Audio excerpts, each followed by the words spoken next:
Hello, everyone, and welcome to another episode of OPARUM. My name is Amara Chindulo, and my co-host here is and the father of the day is Father Robert Wayas, OSJ. Okay, thank you, Father, for having us. So today we're going to go into a very interesting and well sought after conversation, which is the sacrament of reconciliation, also known as confession. So Father is going to give us all the tea on confession and in-depth explanation on why we do confessions and why it's very important in the Catholic faith. Ensuring that you are doing the confession for the right reason, meaning that you don't misuse the opportunity of this sacramental of reconciliation. So how do you handle parishioners that come frequently and still mention that same sin, and how do you guide them to ensure that they don't come back with those same issues and stuff? Okay, thank you for that question. First of all, to solve any problem, you must be able to identify the root cause. Yes. Yeah, so root cause. When you find a parishioner that frequents the sacrament of reconciliation, which is encouraged, Yes. struggling with a particular sin, through the counseling sessions, you are able to accompany them, especially if they are open to accompaniment. They need accompaniment. Accompany how? So, yes, good question. How to accompany them is that you give them also guides, all right, and you hold them accountable as well, right? Okay. Yeah, so if they are open to that, it helps them, There is a sense in which you come to me and you say you are struggling with this, that addiction, and I tell you, try to do this and this and this for a week, and that will help you to start breaking away from that particular addiction. So go back and do that. After a week, come back to me and give me report. So now you know someone is holding you accountable. And then you double up your efforts. But what you find is some parishioners just want to confess and just go. They are not ready for accompaniment, but such people need accompaniment. And at the same time, the limitation we have is that we cannot force accompaniment on anyone except they are willing to accept. So if they welcome it, you accompany them in this manner, and gradually they are able to overcome it. I wasn't aware of that, the accompaniment clause. So it's good that it is, because it is said any habit that you are able to, there is any behavior rather that you are able to practice consistently for 30 days can become a habit. So if Thomas A. Kempis will say habit is overcome by habit. What it means by that is for every vice, there is a virtue. So you want to cut off from lies, you begin to say the truth. You understand? And if you are consistent in saying the truth for a week, 2 weeks, 3 weeks, before you know, 1 month, lies will run away from you. And if we also challenge ourselves that, if we lie, we resemble the father of all lies, who is the devil. But when we say the truth, we resemble the God of truth whom we serve, who has told us and the way, the truth, and the life. That also challenges us, to put in more efforts. So accompaniment is the key. So it means after confession, there's another phase of accompaniment which can be exactly. Interesting. Thank you. So let me just chip in this one.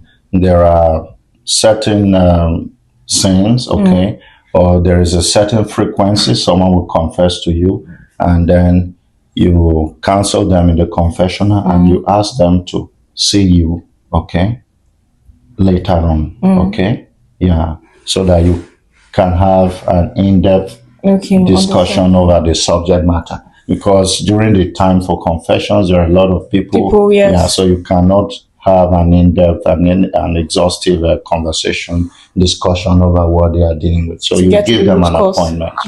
So they come. So such people, you have to do the accompaniment and a follow-up. So holding them responsible helps such people to break away from such unhealthy addictions. Thank you. Father, thank you. But before we wrap this up, we'd like to get to know you outside of you being a priest, but like you as Father Robert. No, just not even the father type. Mr. Robert. So yes, we'd like to get to know you as that. So like, is there any things you are more outside of being a priest?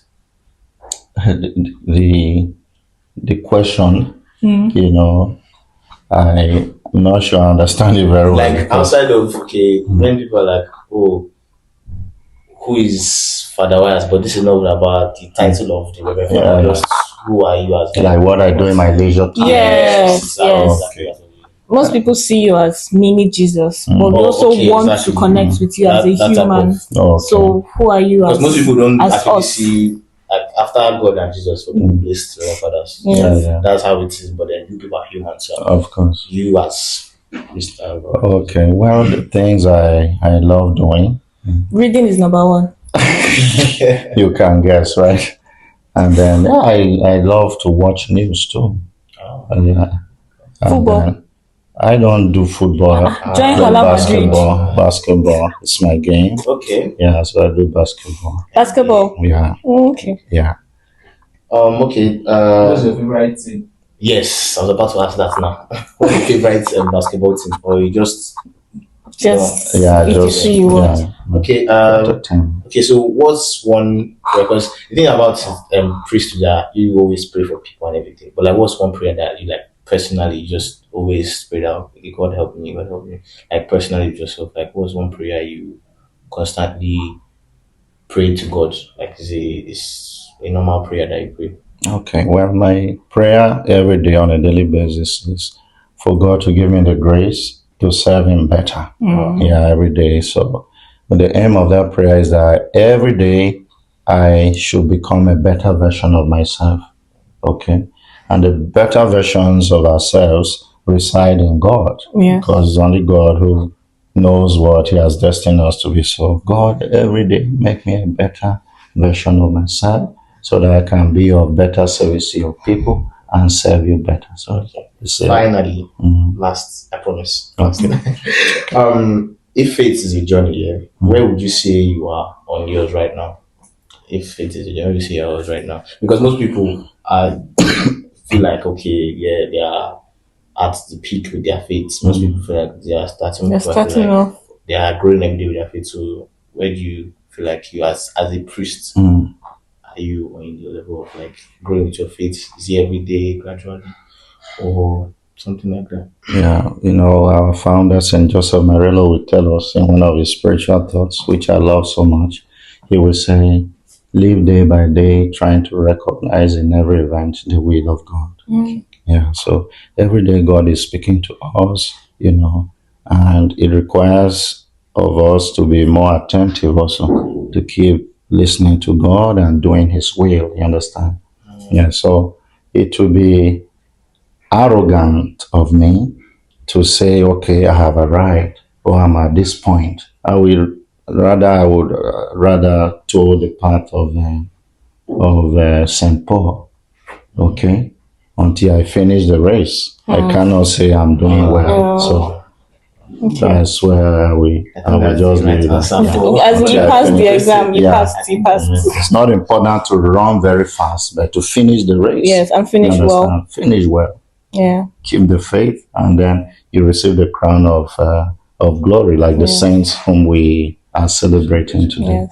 Yes. Well, Father, thank you so much. Thank you, Father. Thank you. This was very insightful. Yes. My heart is full. Let you know it's good. Thank you for very having much, me. Father. Thank See you. you guys. Watch out for the next episode. Go for confession too. Yes, go for confession. Don't confess your sins. Bye. Thank you very much. All right. Bye. Bye. Thank you.